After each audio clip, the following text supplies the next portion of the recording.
Welcome back to the deep dive. So today, our usual process of carefully peeling back the layers of a topic, Yeah.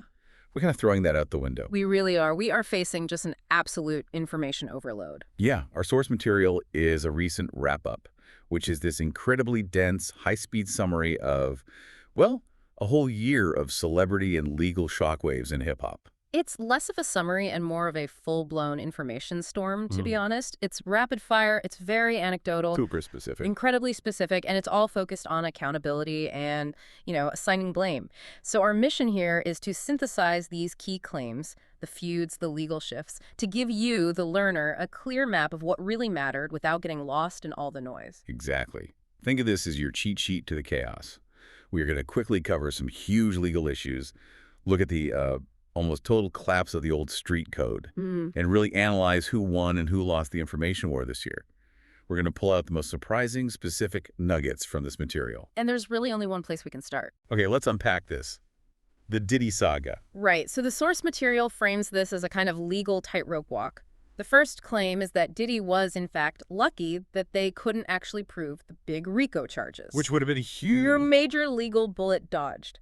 But that luck, according to the source, it didn't last. It was very conditional. Right, because it confirms the prosecution did get him on charges related to prostitution. And it specifies a 4-year sentence, which it links directly 100% to Cassie's testimony. And that's where his public image just completely dissolved. The material goes so deep into her testimony. It highlights these really disturbing claims. We're talking about allegations of graphic, bizarre sexual acts, claims of extreme control. It's way beyond a typical breakup drama. Oh, far beyond. And it's those really specific, strange details that the source just hammers home, to show just how far his reputation had fallen. The source itself seems shocked by it all. It notes how that testimony just eroded any public goodwill he might have had left. It turned a legal case into a full-on cultural repudiation. And it feels like external forces were helping that along, right? Absolutely. The source points directly at 50 Cent's documentary, The Reckon. It calls it diabolical in its timing and its scope. Diabolical. That's a strong word. It suggests that Doc was the final nail in the coffin. It caused, severe reputational and probably financial ruin. Well, yeah, because of the claims it made public. The source highlights one specific financial claim that sounds just devastating. Which one is that? The allegation that Diddy made Biggie's mother pay for Biggie's own funeral.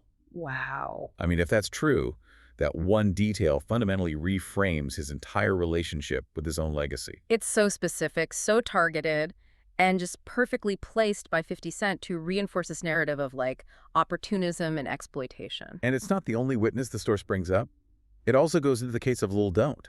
Right. He claimed he stopped partying with Puff because he would wake up feeling sore. Yeah, and sometimes he'd wake up next to girls or next to Puff. But what's really fascinating is the source's take on that. It adds this layer of cynicism. How so?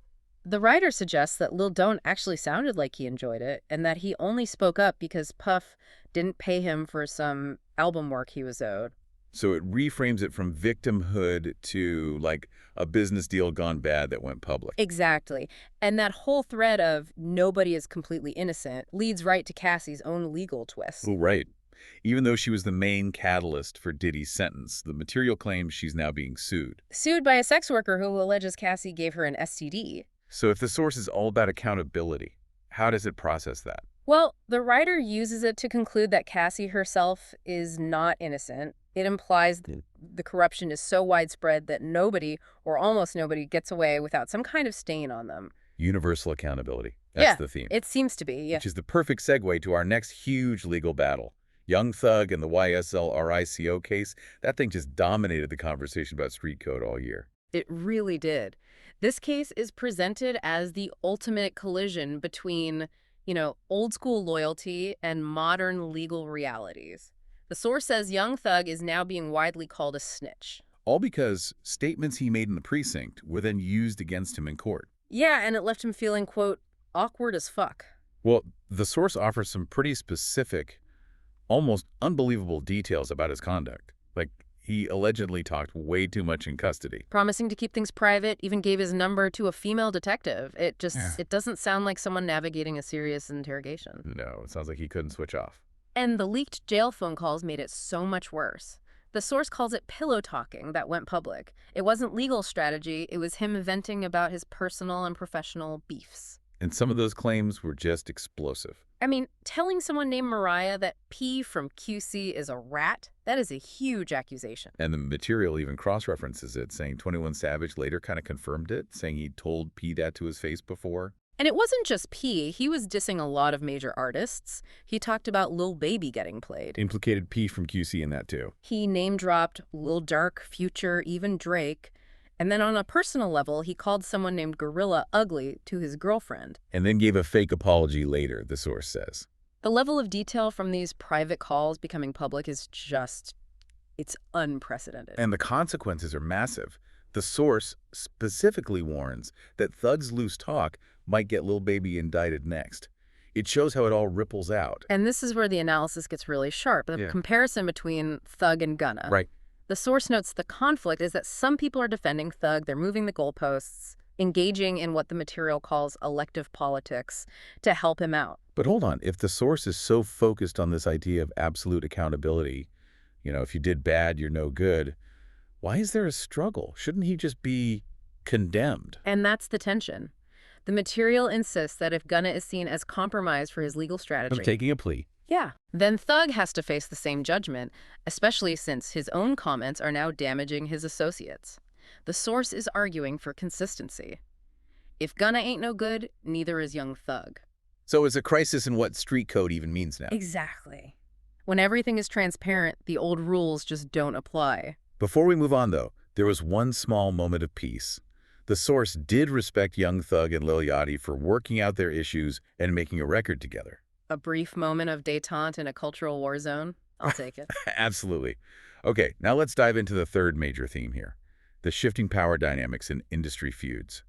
And this past year, that was dominated by one person, 50 Cent. And 50 Cent wasn't going after his enemies legally. He went after their credibility and their bank accounts. Right. Take the BMS scandal. The source says 50 Cent just straight up canceled the show after Big Meech took a picture with Rick Ross. He saw it as disloyalty, and the punishment was immediate. But the feud with Jim Jones was on another level. Jones called 50 a squatter. Big mistake. Huge. In retaliation, 50 orchestrated this incredibly humiliating public stunt where he had Jim Jones's landlord publicly call Jones out for being way behind on his rent. It's fascinating because it wasn't a diss track. It was weaponizing mundane financial reality. 50 proved that exposing someone's financial instability can be more damaging to their street cred than any verbal attack. It's strategic ruin. And the irony is just, it's so thick. While Jim Jones is claiming he's better than Nas and Jay-Z. A lie detector test, according to this, proved that wasn't true. Meanwhile, the source author is talking about eating smoked duck in Morocco and escargot with caviar pancakes while documenting Jones being broke. The contrast is just...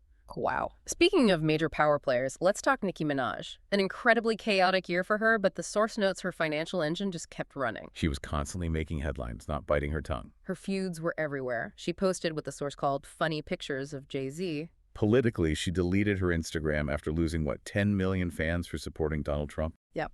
And she even publicly picked on SCA, who the source says is her favorite singer. But here's the crazy part. Despite all the controversy deleting social media, she still goes on tour and makes a confirmed $108 million. Which proves a crucial point. In her case, the chaos didn't lead to commercial failure. It actually reinforces that idea that controversy can be a very profitable content strategy. And the drama wasn't just on stage, it was in the radio booths too. Oh yeah, major upheaval. DJ Envy was reportedly fired from Hot 97. And Flex called Camilo a snake on air. Ebro was also reportedly fired due to politics. And Drake's reaction to that was intense. He put an axe emoji under Ebro's video. And sent him a DM telling him to die slow. It just confirms how personal these tensions were, even among the media gatekeepers. Okay, we've covered the big three sagas. Let's hit a final rapid-fire segment to close out this chaotic year. Let's group them. How about legal returns and public humiliation? I like it. Okay, under legal returns, Max B came home after 20 years. French Montana picked him up. Huge moment for New York. And the material notes the ongoing issues for Tory Lanez, claiming he was involved in a stabbing incident in jail. Okay, public humiliation front. Ja Rule got physically attacked, punched in the face at the Barclays Center. The source frames that as a major public embarrassment. And then, To close out the holidays, Ray J was arrested for allegedly pulling a gun on his baby mother on Thanksgiving. Then you have the relationship drama that just exploded publicly. Summer Walker faced a ton of criticism. The source suggests allegations she was in transactional relationships, even with men who are already taken. It uses a specific reference, piece of hut, implying it was a commercial exchange. And the Cardi B and Offset drama kept going. The source claims Stephon Diggs had a baby with Cardi B, Which caused massive stress for Offset, especially after Diggs was allegedly caught giving pills to 3 women on a boat.